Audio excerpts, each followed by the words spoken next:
হচ্ছে যে ভিডিওটাতে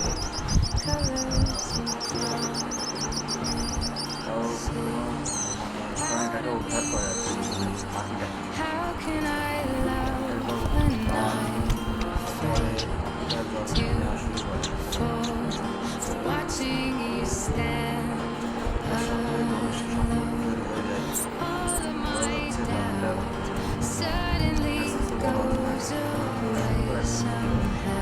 ভিডিওটা যদি আপনাদের ভালো লাগে তাহলে অবশ্যই একটা লাইক দেবেন, চ্যানেলটা সাবস্ক্রাইব করবেন।